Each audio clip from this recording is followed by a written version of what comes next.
Hello friend, welcome to my YouTube channel. Government job की सभी update के लिए चैनल को सब्सक्राइब कर लीजिए। तो आज हम बात करेंगे आरपीएफ कांस्टेबल की वैकेंसी के बारे में। तो चलिए इसकी पूरी जानकारी देखते हैं। तो इसके फॉर्म 15 अप्रैल से शुरू हो चुके हैं, लास्ट डेट 14 मई रहेगी। इसके अलावा ये कांस्टेबल की जो वैकेंसी है वो लेवल 3 की वैकेंसी है और इसमें आपकी शुरुआती सैलरी 21,700 से बेसिक सैलरी है ये, और इसके अलावा एक्स्ट्रा अलाउंस मिलेंगे। तो आपकी शुरुआती सैलरी जो है 38,000 के आसपास हो जाएगी। इसके अलावा इसमें मेडिकल स्टैंडर्ड B1 रहेगा। और इसके अलावा इसमें जो एज लिमिट है वो 18 से 28 है। 1 जुलाई 2024 से आपकी एज काउंट होगी।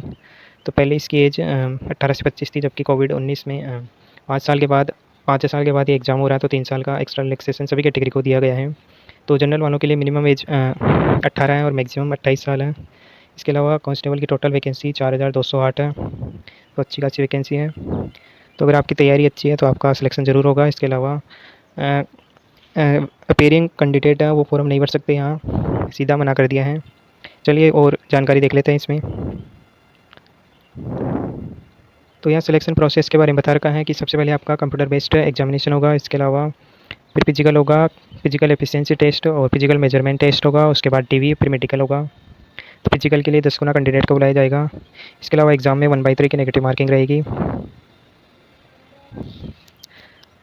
18 से 28 एज लिमिट रहेगी, जिसमें ST SC कैंडिडेट को 5 साल का एक्स्ट्रा एज रिलैक्सेशन और OBC को 3 साल का एक्स्ट्रा एज रिलैक्सेशन मिल जाएगा।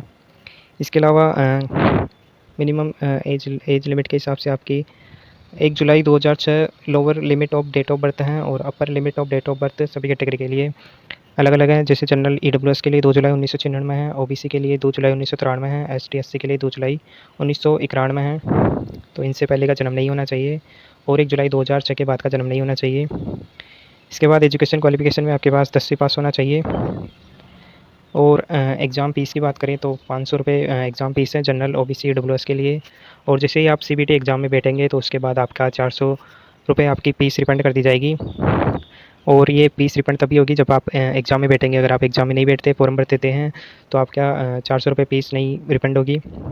इसके अलावा ST SC फीमेल या सर्विसमैन के लिए 250 रुपये फ़ीस लगेगी और एग्ज़ाम में बैठने के बाद आपके 250 रुपये वापस कर दिए जाएंगे। और इसके बाद ऑनलाइन अप्लाई कर सकते हैं। इसके अलावा फ़ी पेमेंट भी ऑनलाइन मोड में होगी। तो सब कंप्यूटर बेस्ड एग्जामिनेशन इसकी बात करते हैं तो इसका लेवल जो है वो 10th लेवल का रहेगा।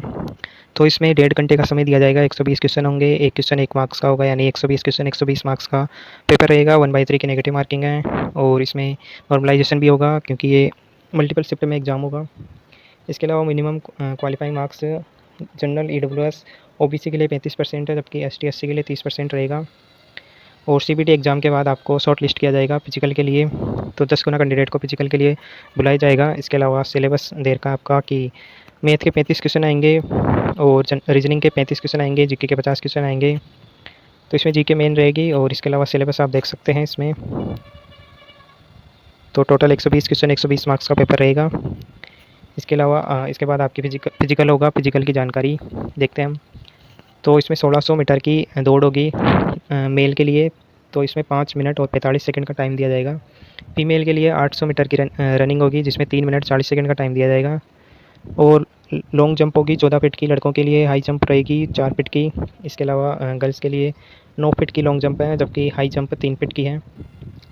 इसके अलावा हाइट की अगर बात करें तो जनरल EWS OBC के लिए मेल के लिए 165 है, फीमेल के लिए 157 है। ST SC के लिए हाइट 160 है मेल के लिए और फीमेल के लिए 152 है। और इसके अलावा चेस्ट की बात करें तो मेल के लिए 80 से 85 चेस्ट है, मिनिमम 80 होना चाहिए। इसके अलावा 5 सेमी का पुलाव देना होगा। ST SC के लिए मिनिमम 76.2 है और 5 सेमी का पुलाव देने के बाद 81.2 जानी चाहिए। इसके अलावा अगर आप इन कैटेगरी से आते हैं तो आप देख सकते हैं। और जो रनिंग होगी अब उसके लिए आपको सिर्फ 1 चांस दिया जाएगा, जबकि लॉन्ग जंप हाई जंप के लिए 2 चांस दिए जाएंगे। तो फिजिकल बहुत इंपॉर्टेंट है इसमें। और फिजिकल जो है वो क्वालिफाइंग इन नेचर है, यानी आपको सिर्फ पास होना है, उसमें उसका कोई मार्क्स नहीं दिया जाएगा। और आपकी फाइनल मेरिट एग्ज़ाम के बेसिस पे ही होगी, CBT के एग्ज़ाम बेसिस पे ही। उसके बाद आपका ये DV होगा फिजिकल के बाद। तो DV में मेन डॉक्यूमेंट दिखाने होंगे, जैसे 10वीं की मार्कशीट और एजुकेशन क्वालिफिकेशन के लिए भी और डेट ऑफ बर्थ के लिए भी 10वीं की मार्कशीट चल जाएगी। इसके अलावा कास्ट सर्टिफिकेट दिखाना होगा और इसके अलावा फ़ोटोकॉपी दिखानी होगी, कलर फोटोग्राफ, और इसके अलावा डोमिसाइल। तो ये सब चीज़ें दिखानी होगी DV के टाइम। इसके बाद आपका मेडिकल एग्जामिनेशन होगा, तो उसकी जानकारी आप देख सकते हैं इसमें। इसके बाद अगर आपका फाइनल सिलेक्शन होता है तो उसके बाद ट्रेनिंग होगी। तो यहाँ ऑनलाइन अप्लाई का तरीका बता रखा है कि आप ऑनलाइन फॉर्म भर सकते हैं, और इसमें सिग्नेचर और फोटोग्राफ का ज़रूर ध्यान रखें। तो ये साइज़ दे रखी है, उस हिसाब से रखें आप। और जो आप फोटोग्राफ फॉर्म में लगाएंगे वही आपकी फ़ोटो, वैसे आपकी 12 फ़ोटो एक्स्ट्रा होनी चाहिए, तो वो आगे काम में आएगी सिलेक्शन में। इसके अलावा कैटेगरी वाइज वैकेंसी बता रखी है। तो मेल के लिए टोटल 3577 वैकेंसी है। तो जनरल की इसमें 1450 वैकेंसी है, एससी की 536 है, एसटी की 268 वैकेंसी है, ओबीसी की 966 वैकेंसी है, जबकि ईडब्ल्यूएस की 357 वैकेंसी है। इसी तरीके से फीमेल की 631 टोटल वैकेंसी है। तो जनरल की 256 वैकेंसी है, एससी की 95 वैकेंसी है, एसटी की 47 वैकेंसी है, ओबीसी की 170 वैकेंसी है, ईडब्ल्यूएस की 63 वैकेंसी है। इसके अलावा ईएक्स सर्विसमैन की 420 वैकेंसी है, 10% यहाँ इनका रिजर्वेशन रहता है। तो चलिए इसमें पूरी जानकारी दे दी गई है, और ऐसी गवर्नमेंट जॉब अपडेट के लिए चैनल को सब्सक्राइब कर लीजिए।